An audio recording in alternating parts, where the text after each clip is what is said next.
지난주에 큰 뉴스가 하나 있었죠. 우리 코스피가 5천을 돌파했다. 이렇게 해서 막 난리가 났어요. 코스피는 한국 종합 주가 지수입니다. 주가 지수라는 것은 회사의 가치가 올랐다. 회사가 이제 비싸졌다. 이런 얘기죠. 그런데 이렇게 코스피는 5천을 돌파했는데 경제는 좀 나아졌느냐? 전혀 그런 소리가 들리지 않죠. 더 살기가 힘들어졌다. 이렇게 사람들이 이야기를 많이 합니다. 더 큰 문제는 한국 기업을 외국인이 사지 않는다는 거예요. 코스피는 5천이 올랐어요. 기업의 가치는 올랐습니다. 그런데 외국 기업들은 해외 외국인들은 우리 기업을 안 산다는 거예요. 그러면 여기에 좀 문제가 있겠죠? 왜 코스피가 자꾸 오르는데 외국인들은 우리 주식을 안 살까? 뭐, 뭐 이유를 찾아보면 여러 가지가 있겠지만, 뭐, 어, 가치가 없기 때문에 그렇지 않겠습니까? 이거 사서 돈이 돼야 되는데 사서 돈이 안 되면 안 사는 거겠죠. 그럼에도 코스피는 자꾸 올라요. 그러면 인위적으로 끌어올렸다라고 하는 그런 의혹을 받을 수밖에 없습니다. 왜냐하면 누군가에게는 이 코스피가 오르는 것이 필요했기 때문에 올려야 했겠죠. 또 그렇게 올려야 하는 이유는 이게 이제 거시적이라고 이야기하죠. 보여줘야 한다. 보이는 것보다 더 확실한 게 없어요. 아무리 뭐가 어떻고 해도 눈에 딱 보여지면 신뢰가 가고 믿게 되죠. 우리 신앙에서도 우리가 좀 주의할 것이 무엇이냐면 알맹이는 없지만 보여주려고 하면 여러 가지 문제가 생깁니다. 우리의 삶에도 마찬가지입니다.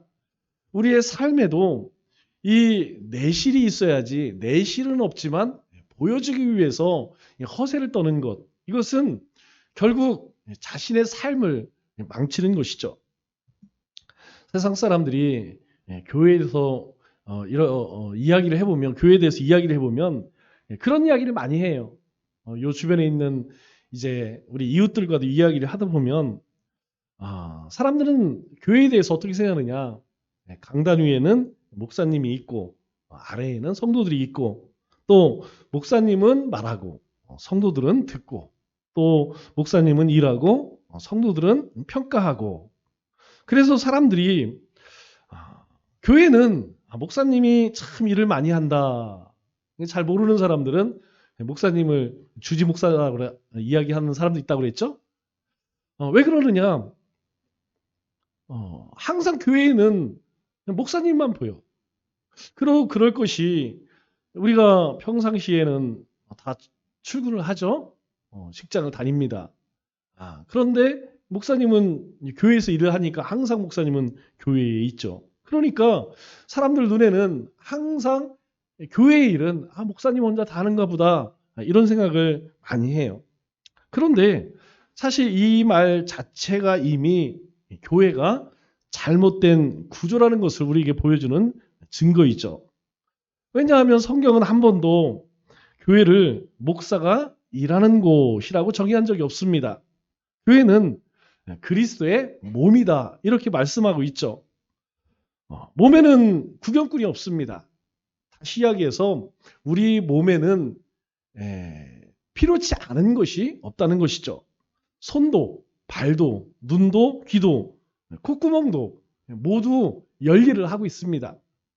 그뿐만 아니라 보이지 않는 우리 이 뱃속에서도 위장이, 대장이, 심장이 또 폐가 같은 일을 열심히 하고 있죠. 우리 머릿속도 마찬가지입니다. 우리가 볼 수는 없지만 우리 머릿속에서는 지금 이 순간에도 많은 정보를 듣고 처리를 하고 결정을 하게 하고 선택을 하도록 그렇게 열일을 합니다.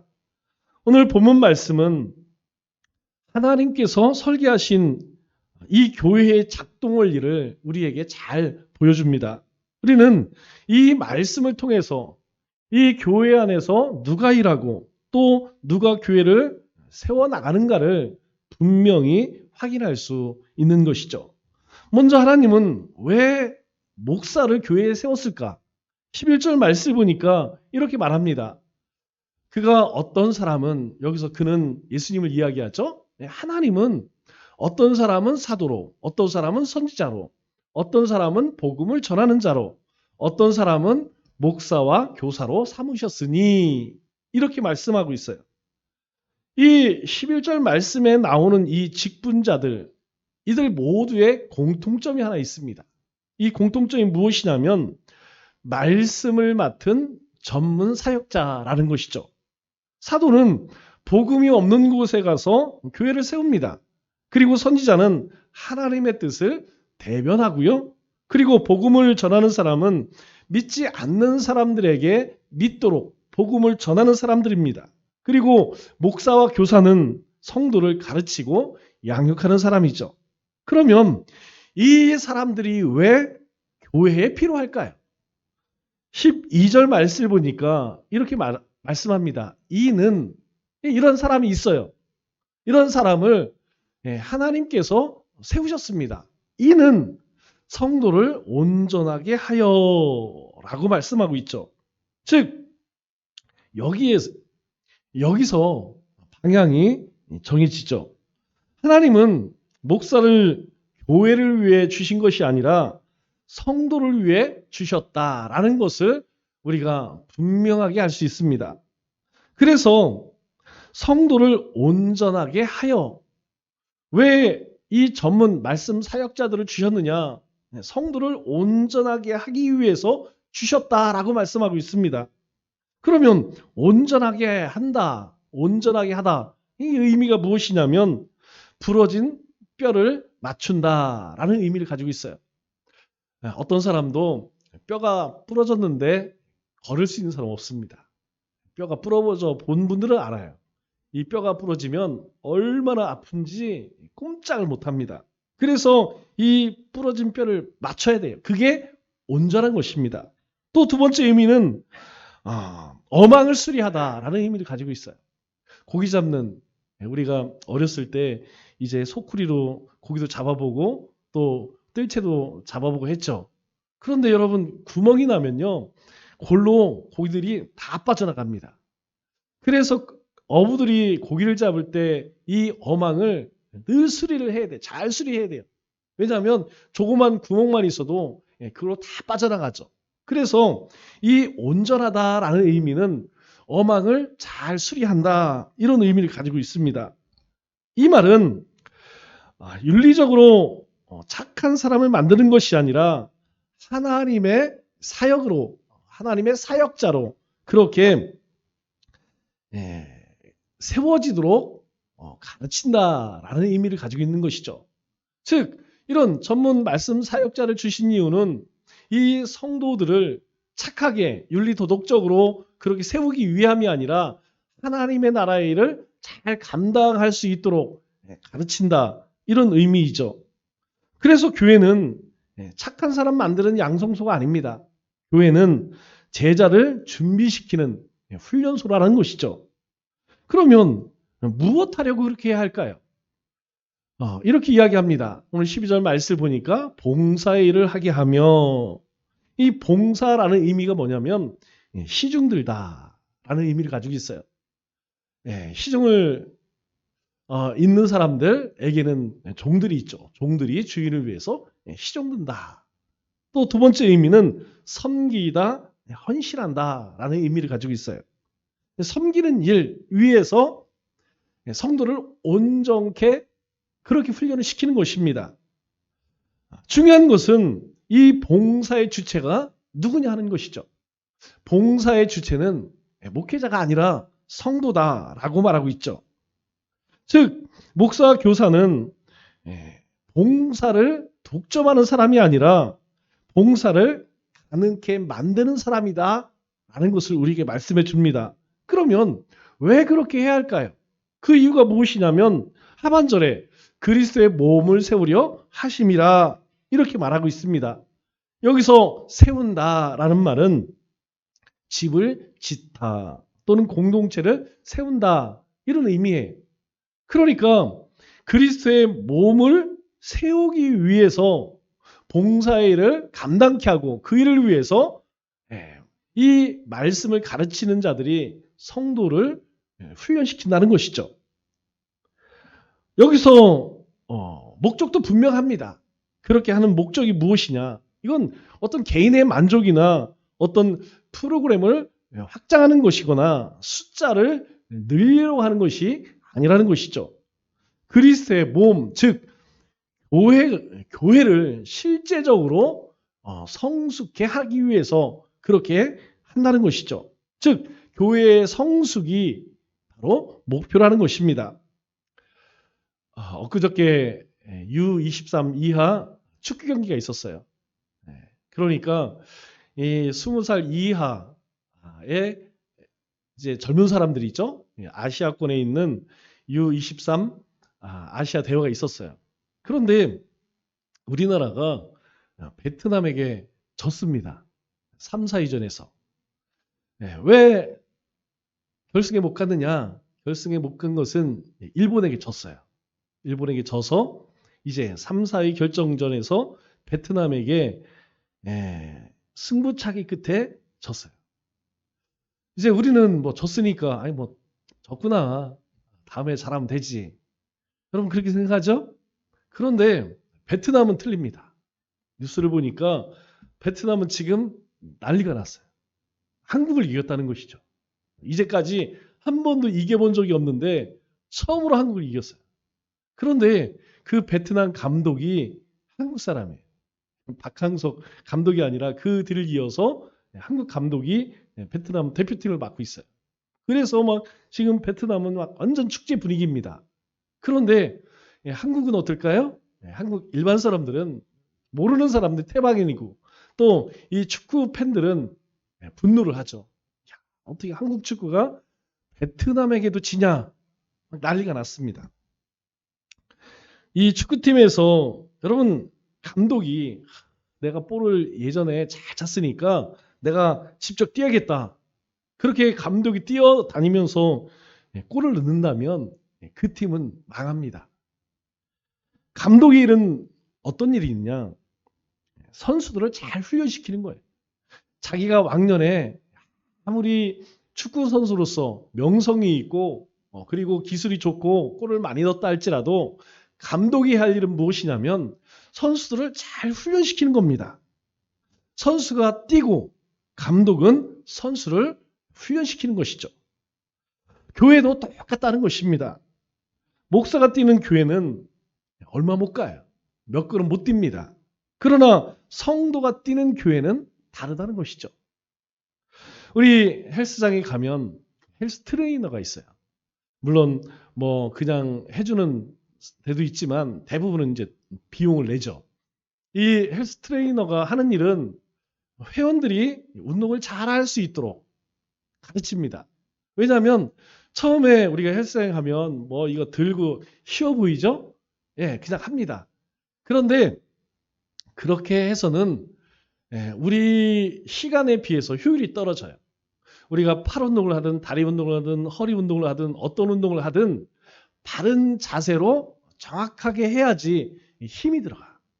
그래서 트레이너가 필요합니다. 그런데 만일 이 헬스 트레이너가 회원에게 그렇게 가르치지는 않고 자기 몸을 만든다고 해서 열심히 바벨 들고 그렇게 혼자 운동을 한다면 여러분 그 헬스장은 어떻게 될까요? 오래 못 갑니다. 자기 몸 만드는 것보다 더 중요한 것이 무엇이냐면 헬스 트레이너는 회원들이 운동을 잘 할 수 있도록 돕는 것이 중요한 것이죠. 회원들이 몸을 잘 만드는 것, 만들어주는 것, 그것이 헬스 트레이너가 할 일이죠. 그런 헬스장이 잘 됩니다. 오늘 우리가 이 자리에서 다짐할 일이 있어요. 그것이 무엇이냐면 우리는 그냥 교회를 다니는 교인이 아닙니다. 우리는 교인이 아니라 교회의 일꾼으로 살아가야 한다는 것이죠. 이 결단 없이는 주님의 교회가 바르게 세워질 수가 없습니다. 그래서 이 교회를 세우는 주체가 누구냐? 바로 성도라는 것이죠. 오늘 12절 말씀을 보면 이렇게 말씀합니다. 이 12절 말씀의 원어를 직역을 하면 목사와 성도를 온전하게 하고, 누가? 목사가 성도를 온전하게 하고, 또 성도가 봉사의 일을 하며 성도가 교회를 세운다. 이렇게 해석이 돼요. 교회를 세우는 주체가 누구라고 말합니까? 바로 성도라는 것입니다. 여기서 교회의 사역이 두 단계로 진행되어지는 것을 우리는 알 수가 있죠. 먼저 이 목사와 교사는 말씀과 양육으로 성도를 온전하게 합니다. 온전하게 한다는 것은 사역이 일을 할 수 있는, 하나님 일을 감당할 수 있는 상태로 만든다는 것이죠. 훈련시킨다는 것이죠.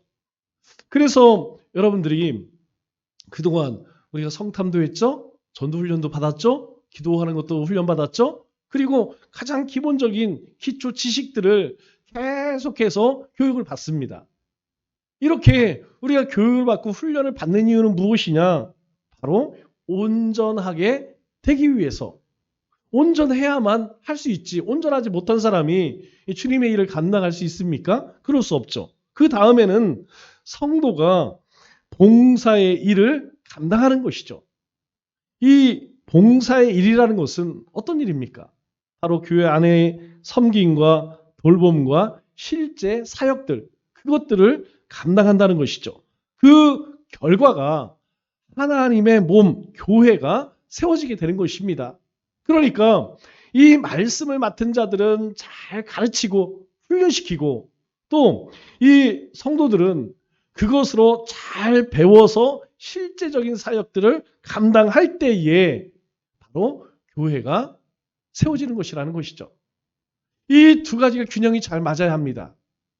잘 가르치기도 해야 되고, 잘 훈련시키기도 해야 되고, 잘 배워서 그것을 감당하기도 해야 합니다. 이 둘 중에 어느 한쪽에 밸런스가 맞지 않으면 교회는 세워지기 어렵습니다. 한쪽에서 열심히 가르쳐도 한쪽에서 배우지 못하면 여러분 세워지지가 않죠. 온전하게 되지를 못합니다. 온전해지고 싶은데 훈련시키지 않으면 온전해질 수가 없는 것이죠. 그래서 이 두 가지가 잘 맞아야 하는 것입니다. 이 교회의 건강은 성도들이 이 사역의 주체로 설 수 있느냐? 여기에 달려 있다는 것이죠. 우리가 식당에 가면 누가 서빙을 하죠? 우리 웨이터들이 이렇게 서빙을 해요. 가서 주문도 받고 또 음식을 날라주죠. 그리고 주방 안에서는 누가 음식을 만듭니까? 주방장이, 요리사가 요리를 하죠. 그런데 만일 어떤 식당에서 요리사가 주방에서 음식을 만들지 않고 만약에 접시를 들고 다닌다면 어떤 일이 벌어질까요? 만일 그렇다면 손님은 음식이 나오기까지 한참을 기다려야 합니다. 왜냐? 주방은 멈춰있기 때문이죠. 요리하는 사람이 요리는 하지 않고 이 서빙하러 다닌다고 하면 이 음식을 만들 사람이 없어요. 체계가 잘못된 것이죠. 요리는 요리사가 하고, 그리고 서빙은 웨이터가 해야 합니다. 교회에도 목사는 요리사예요. 그렇다면 성도는 웨이터죠. 이것이 서로 잘 맞아야 됩니다. 음식을 잘 만들고 그것을 또 잘 서빙을 해야지 그 식당이 잘 되는 것이죠. 만일 이것이 뒤죽박죽이 되면 여러분 그 식당 다시 가지 않아요. 여러분 우리가 식당 처음에 갔을 때에 만일 불쾌해, 음식이 맛이 없거나 서빙이 좋지 않아, 여러분 다시 가고 싶을까요? 안 갑니다. 잘 안 갑니다. 음식이 맛이 있더라도 서빙이 나쁘면 여러분 불친절해 안 갑니다. 서빙은 잘해. 참 친절해. 근데 맛이 없어. 안 가요. 음식도 맛이 있고 서비스도 좋아야 됩니다. 그래야만 사람들이 가죠. 교회도 똑같아요. 교회도 이 두 가지가 잘 균형을 이룰 때에 사람들이 우리 교회에 왔을 때에 이 교회에 정착을 하게 되는 것입니다. 우리 군대에서 가장 위험한 병사가 누굴까요? 군대에 가면 고문관이 하나씩 있어요. 여러분 고문관 하는데 고문관은 어떤 존재냐? 일단 실수가 잦아. 실수가 많아요. 그리고 눈치가 없어. 분위기 파악을 잘 못합니다. 예, 군대에서 배우는 가장 큰 유익이 뭐냐면 눈치입니다. 눈치. 여러분 우리가 사회생활은 사실 7, 80%가 눈치 아니에요? 눈치가 빨라야 돼요. 그런데 이 고문관들은 눈치가 없어요. 분위기 파악을 잘 못해. 그리고 실수가 잦아. 실수가 잦아지면 실수가 뭐가 된다고요? 실력이 되는 것이죠. 그러니까 매일 이 고참들한테 이제 피곤한 게 되는 거예요. 그런데 군대에서 제일 위험한 병사는 고문관이 아닙니다. 군대에서 제일 위험한 병사는 어떤 병사느냐? 아무 일도 하지 않는 병사라는 것이죠. 그럼 군대 가면 시간을 안 줘요. 아침에 일어나면 저녁 때까지 계속해서 뭐 이렇게 바쁜지 심지어 밥 먹으러 갈 때에도 내가 가고 싶을 때 가는 게 아닙니다. 모여서 숫자 세고 갑니다. 밥 먹고 나서도 마찬가지예요. 쉴 때도 마찬가지입니다.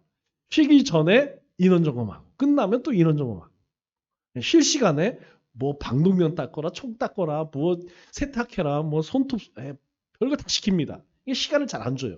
그런데 이 군대에서 할 일이 없는 사람, 아무 일도 맞지 않은 사람 위험해요. 무슨 사고를 칠지 모릅니다. 그런데 이게 군대만 그런 것이 아니라 교회도 동일해요. 우리가 교회에서도 사역이 없는 성도는 위험한 신앙생활을 하고 있는 거예요. 여러분 왜 그럴까요? 교회에서 아무 일도 하지 않으면요. 교회만 왔다 갔다 하게 됩니다. 사역하는 성도가 건강하다는 것이죠. 여러분 한번 주일날 가만히 보세요. 주일날 또 주중에 우리 이번 주 목장을 보니까 세계 목장이 다 모였어요. 너무 제가 그냥 마음이 좋더라고요. 막 보니까 뭐 그냥 얼른 와라 뭐 하더라고요. 여러분 목장 모임 잘하는 사람들 치고 그러면 신앙에 큰 문제 없어요. 또 우리가 주일날 보면 찬양을 준비하고 찬양을 인도하는 사람이 있습니다. 또 식당에서 열심히 음식을 만드는 사람이 있어요. 그런가 하면 저 추운 재정부실에서 매일 숫자 맞추는 재정부원들도 있어요. 각자 맡은 일들이 있어요. 이분들을 보면 신앙에 건강해요. 그런데 나는 교회 오면 참 한가해. 할 일이 별로 없어.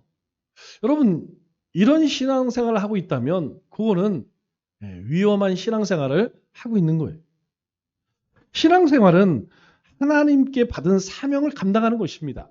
사명을 감당한다는 것은 하나님의 뜻을 쫓고 하나님의 말씀에 순종한다는 것을 의미해요. 그래서 우리의 신앙의 기준은 명확해야 합니다.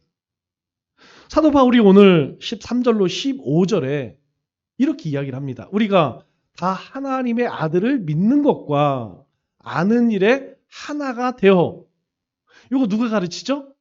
앞서 이야기하는 말씀을 맡은 자들이 이것을 가르칩니다. 그러면 온전한 사람을 이루게 되죠. 그러면 그리스도의 장성한 분량이 충만한 데까지 이르리니 배워야 되고 배워서 온전케 되면 우리가 주님을 닮아가게 된다는 거예요. 그럴 때 이는 우리가 이제부터 더 이상 어린아이, 초신자가 아니라 사람의 속임수와 간사한 유혹에 빠져 우리가 성숙되기 때문에 어린아이처럼 더 이상 세상 것에 속지 않는다는 거예요. 야, 이게 행복한 거야. 야, 이게 즐거운 거야. 더 이상 그거에 빠지지 않는다는 것이죠. 그저께 큰 누님하고 통화를 했어요. 큰 누님이 뭐 직분은 받았는데 제가 봤을 때에는 조금 날라리야 날라리. 신앙생활 열심히 안 해요. 그런데 이제 교회에서 뭘 하라고 이렇게 얘기를 했나 봐요. 그래서 뭐 자기는 하기 싫은데 그거 하라고 했다고 저한테 어떻게 했으면 좋겠냐고 물어보더라고요. 그래서 저한테 뒤지게 혼났죠. 아니 그렇게 직분까지 받던 사람이 여자까지 그런 것도 안 하고 있었냐. 그랬더니 막 그런 얘기를 해요. 자기는 간섭받는 게 싫대. 막 교회에서 뭘 이렇게 하고 저렇게 하고 막 그게 너무 불편하대. 그래서 제가 뭐 전화 통화하니까 깊은 얘기를 못하고 뭘 얘기했냐면 우리가 예수님을 믿는다는 것은 뭘 의미하죠? 이제 내가 죽은 것이에요. 내가 죽은 것이고 이제 누가 사는 거예요? 내 안에 예수님이 사는 것이죠. 내 뜻대로 사는 인생이 아니라 이제는 주님의 뜻대로 사는 거예요. 그런데 이 훈련이 안 돼 있는 거예요. 제가 물어보니까 자기는 뭐 훈련을 받은 게 없대. 아니 훈련도 안 받았는데 직분을 받았어. 그러니 그런 소리 하는 것이죠. 그냥 자기 예전 살던 대로 사는 게 너무 편해. 주님의 뜻대로 사는 것이 이게 나무의 옷 입은 것처럼 너무 불편한 거예요. 그렇기 때문에 이 건강한 신앙생활을 할 수 없게 되는 것이죠. 왜요? 어린아이가 아직도 어린아이야. 그러니까 자꾸 사람의 세상의 속임과 간사한 유혹에 빠져요. 우리가 그렇게 온전하게 되는 것은 더 이상 어린아이처럼 이 사람의 속임수와 간사한 유혹에 빠지지 않게 하기 위함이라는 것이죠. 그래서 온갖 세상의 교훈의 풍조에 빌려 요동하지 않게 하려 함이라 라고 하면서 15절에 오직 사랑 안에서 참된 것으로 인하여 예수님까지 잘할지니 주님을 닮아가기 위해서 우리 온전해져야 된다는 거예요.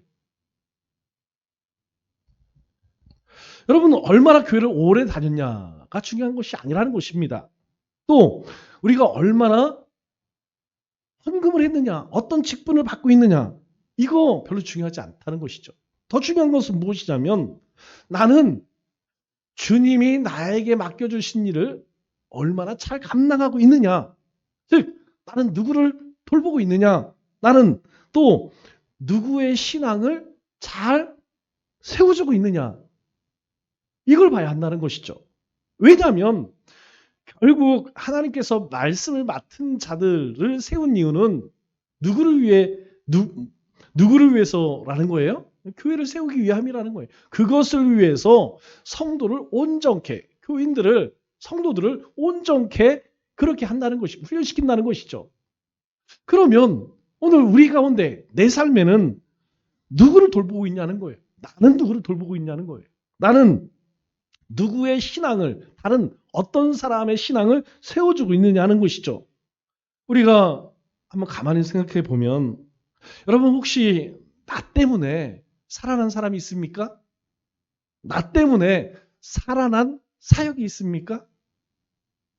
만약 그렇다면 우리는 주님을 닮아가는 거예요. 그러나 종종 이렇게 우리가 주위에서 보면 절단내는 역사가 있어요. 그런 사람이 있습니다. 어떤 사람들은 매일 관계를 절단내. 그 사람만 오면 관계가 나빠져. 사역이 서질 않아. 여러분 이렇게 해서는 우리가 주님의 교회를 세워나가기 어렵다는 것입니다. 그래서 모든 성도는 반드시 하나님 나라의 사역자가 되어야 한다는 거예요. 우리 16절 말씀을 보니까 주님이 이렇게 말씀합니다. 그에게서 온몸이 각마디를 통하여 도움을 받음으로 연결되고 결합되어 각 지체의 분량대로 역사하여 그 몸을 자라게 하며 사랑 안에서 스스로 세우느니라. 이 한 문장 안에 굉장히 많은 내용이 있습니다. 사도 바울은 말해요. 어떤 지체도 필요 없는 지체는 없다. 이 교회 안에 어떤 존재도 의미 없고 필요 없는 존재는 없다라고 말씀합니다. 바울은 교회를 뭐라고 표현해요? 온몸, 각마디, 각 지체. 반복해서 말씀하고 있습니다. 이것은 교회의 사역이 있어서 예외가 없는 보편적 참여를 의미하죠. 교회 일을 하는 데 있어서 어떤 특정한 사람만이 하는 것이 아니라는 것입니다. 모든 사람들이 참여해야 한다라는 것을 우리에게 말씀하고 있죠. 그 출발이 어딥니까? 그에게서 온몸이. 그가 누구예요? 예수님이죠. 바로 교회와 사역의 출발점은 바로 예수님이라는 거예요. 교회의 성장은 어떤 프로그램이나 리더십이 아니라 머리 대신 예수님으로부터 온다는 것을 우리에게 말씀해 주는 것이죠. 그러므로 우리가 어디에 집중해야 할까요? 뭘 많이 배우는 것에 집중하는 것이 아니라 많이 아는 것에 집중하는 것이 아니라 예수님에게 집중해야 한다는 것이에요. 왜? 그에게서 오는 것이기 때문에. 그러면 누가 해야 할까요? 이렇게 이야기합니다. 각마디를 통해. 각마디는 관절과 연결 부위를 의미하죠. 지체 간의 실제적인 관계를 의미합니다. 은사는 개인의 소유가 아니에요. 차이는 있습니다. 그러나 우리에게 하나님이 주신 이 달란트는 내 것만이 내 소유가 아니라는 것이죠. 이것은 우리 서로를 살리기 위한 통로라는 것이죠. 우리가 서로 이 은사를 통하여서 세워질 때에 하나님의 나라가 이 땅 가운데 이루어지는 것입니다. 그러면 여러분 은사 없는 사람 있을까요? 없어요. 다 모든 사람에게는 하나님께서 은사를 주셨습니다. 혼자 뛰어난 지체는 있어도 혼자 건강한 몸을 가진 사람은 없다는 것이죠. 혼자 신앙생활 가운데 건강한 신앙을 갖는 사람은 드뭅니다. 사실은 어려워요. 그러면 우리가 어떻게 해야 할까요? 우리 중간절 말씀을 보니까 이렇게 이야기합니다. 각 지체의 분량대로 역사하여. 모든 지체가 같은 역할을 요구받지 않았다는 것입니다. 중요한 것은 비교가 아니라 자기 분량에 맞게 참여하는 것이라는 것이죠. 작아 보여도 필요치 않은 지체는 없다는 것입니다. 문제는 자금이 아니라 관심의 문제라는 것이죠. 나는 시간이 없고 나는 은사도 없고 나는 뭣도 없고 이게 문제가 아니라는 거예요. 진짜 문제는 우리 관심의 문제라는 것입니다. 교회는 몇 사람만 사역해서는 안 돼요. 작더라도 모두가 참여해야 합니다. 그러면 나는 맡은 일이 없는데 여러분 요람 받으셨죠? 요람 뒤쪽을 이렇게 보면 거기에 사역란이 있어요. 아마 거의 대부분 이름이 거의 다 있습니다. 누구누구는 강단을 맡으시고 뭐를 맡으시고 여러분 오늘 집에 가셔서 한번 확인해 보세요. 여러분 올해부터 우리 청년대학부를 지도해주는 선생님을 이렇게 자원하셔서 맡아주셨어요. 맡아주셨는데 우리 청년대학부가 교회를 안 나와. 한번 우리 청년대학부를 잘 섬겨보자. 헌신자는 나왔는데 청년대학부가 교회를 안 나와. 여러분 교회는요. 혼자서는 세워나갈 수 없습니다. 모든 성도가 참여할 때에 세워지는 것이죠. 말씀을 맺겠습니다. 하나님은 우리를 부르시고 은혜와 믿음을 주셔서 주님의 몸된 교회를 섬기게 하셨습니다. 그래서 교회 안에서 필요하지 않은 지체는 한 명도 없다는 것이죠.